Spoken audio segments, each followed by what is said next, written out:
अस्सलाम वालेकुम and welcome back friends. मैं आपको परफेक्ट वेब सॉल्यूशंस की तरफ से पाइथन 3 की इस वीडियो ट्यूटोरियल सीरीज़ के पार्ट 15 में खुशामदीद कहता हूं।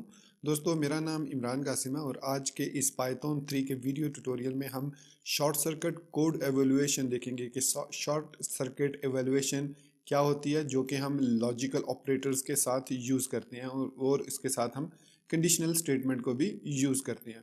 तो दोस्तों, ये बहुत ही इंपॉर्टेंट टॉपिक है शॉर्ट सर्किट इवैल्यूएशन का। जितने अच्छे तरीके से आप अपने लॉजिकल ऑपरेटर्स को ऑप्टिमाइज करेंगे, उतने ही अच्छे तरीके से आपका कोड जो है वो एग्जीक्यूट होगा, उतना ही क्विक रिस्पॉन्स आपका कोड आपको रिटर्न करेगा। तो बगैर कोई देर किए चलिए शुरू करते हैं इस वीडियो ट्यूटोरियल को और देखते हैं कि code short circuit code evaluation या short circuit evaluation in Python 3 क्या है और ये कैसे काम करती है। तो जैसे कि दोस्तों मैंने इंट्रोडक्शन में बताया कि जो शॉर्ट सर्किट इवैल्यूएशन है वो आपके जो लॉजिकल स्टेटमेंट में हम एंड और नॉट यूज़ करते हैं उसको इवैल्यूएट करता है स्टेप बाय स्टेप। और जहाँ पर भी उसको स्टेटमेंट फॉल्स होती हुई नज़र आती है वो फ़ौरन वहाँ से एग्जीक्यूट कर जाता है नेक्स्ट एल्स पर। तो जैसे मैं अगर यहाँ पर आपको एग्जांपल दूँ कि हमारे पास एक एज है इज़ इक्वल टू 39। तो मैंने यहाँ पर लिखा if age is greater than 22 and age is less than 40, तो प्रिंट कर दो वेलकम एल्स प्रिंट बाय। अब दोस्तों देखिए कि मैंने यहाँ पर शॉर्ट सर्किट एवेल्युएशन ये है कि एज में हमारे पास 39 है और वो ये चेक करेगा एज इज़ ग्रेटर देन 22 है, ट्रू कंडीशन हो गई। फिर वो चेक करेगा कि and age is less than 40। ठीक है। अब 22 से अगर हम बड़ी एज कोई भी लिखेंगे तो ऑटोमेटिकली हमें वो इस वैल्यूएशन को उसने ट्रू करना है। अब सपोज मैं अगर यहाँ पर लिख देता हूँ 45, तो 45 भी एज जो है वो ग्रेटर देन 22 है। लेकिन यहाँ पर एंड ऑपरेटर को ये चेक करेगा कि ये कंडीशन तो ट्रू है। अब मुझे ये देखना है कि क्या नेक्स्ट जो स्टेटमेंट है वो भी ट्रू है या वो फॉल्स है। तो ट्रू होने की सूरत में वो आगे मूव करेगा। अगर यही वाली स्टेटमेंट फॉल्स हो जाती है तो वो इस एंड वाली पर आएगा ही नहीं। कैसे? सपोज मैं यहाँ पर लिख देता हूँ एज 19, तो 19 जो है वो ग्रेटर देन 22 नहीं है। तो शॉर्ट सर्किट इवेल्युएशन क्या करेगा, वो इस एंड को देखेगा और देखेगा कि ये स्टेटमेंट तो पहली फॉल्स हो गई है, तो कहेगा भाई मुझे बाकी जितनी भी स्टेटमेंट्स हैं उनको चेक करने की ज़रूरत ही नहीं है और वो सीधा एल्स पर आ जाएगा बाय की सूरत में। लेकिन अगर यहाँ पर और ऑपरेटर है तो और ऑपरेटर की सूरत में उसको पता है कि कोई भी एक इधर दिस वन दोनों में से कोई एक फॉल्स या एक ट्रू हो तो ये स्टेटमेंट ट्रू होगी।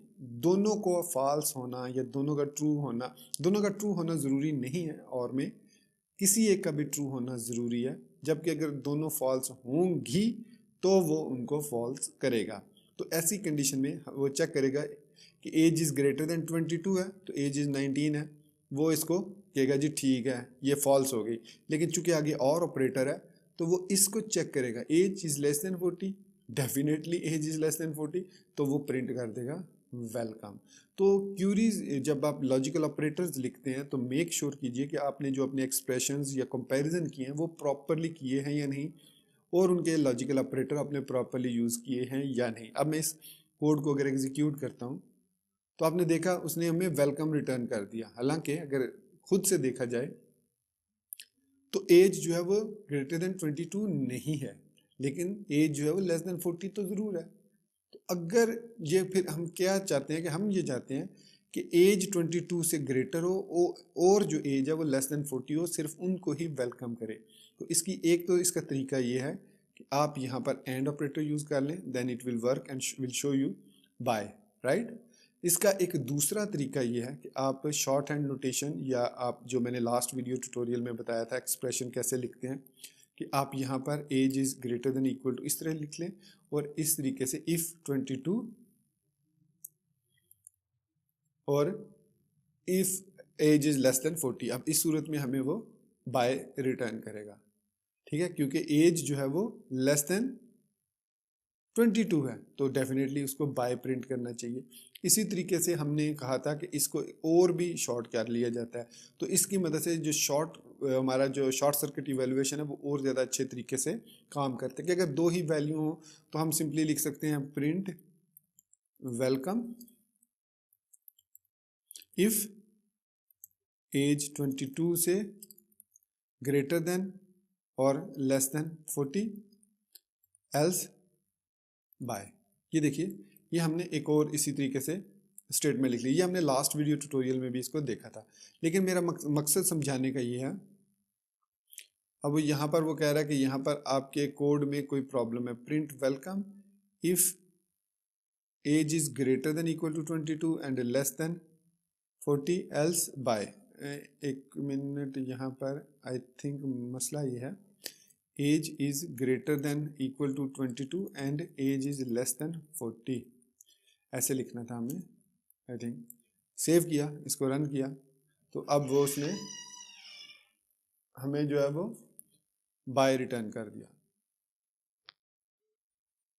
तो ये था हमारे पास आज का वीडियो ट्यूटोरियल, जिसमें हमने देखा कि किस तरीके से बेसिकली किस तरीके से जो कंपाइलर है वो शॉर्ट सर्किट कोड, इस शॉर्ट सर्किट इवेल्युएशन करता है हमारी लॉजिकल या हमारी कंडीशनल स्टेटमेंट्स की। तो होपफुली दोस्तों आपको इसकी समझ लगी होगी कि शॉर्ट सर्किट इवेल्युएशन क्या है और ये कैसे काम करता है। इसके अलावा हम कैसे अपनी लॉजिकल ऑपरेशंस को या कंपैरिजन ऑपरेटर्स को या कंडीशनल ऑपरेशंस को या स्टेटमेंट्स को ऑप्टिमाइज कर सकते हैं। तो दोस्तों इसी बात के साथ मैं आपसे इजाज़त चाहूँगा। उम्मीद करता हूँ कि आपको मेरा ये वीडियो ट्यूटोरियल पसंद आया होगा। अगर आपको ये पसंद आया तो इसको लाइक करना, और अगर आपने अभी तक चैनल को सब्सक्राइब नहीं किया तो चैनल को सब्सक्राइब करना मत भूलिएगा, और साथ में जो बेल का आइकन है उसको ज़रूर प्रेस कीजिएगा, ताकि आपको हमारी आने वाली हर नई वीडियो की नोटिफिकेशन आपकी ईमेल में या आपकी यूट्यूब ऐप में आपको मिलती रहे और आप उनसे अप टू डेट रह सकें। सो अपनी दुआ में याद रखिएगा। Thank you very much for being with me till end. Take care, अल्लाह हाफिज़ एंड गुड बाय।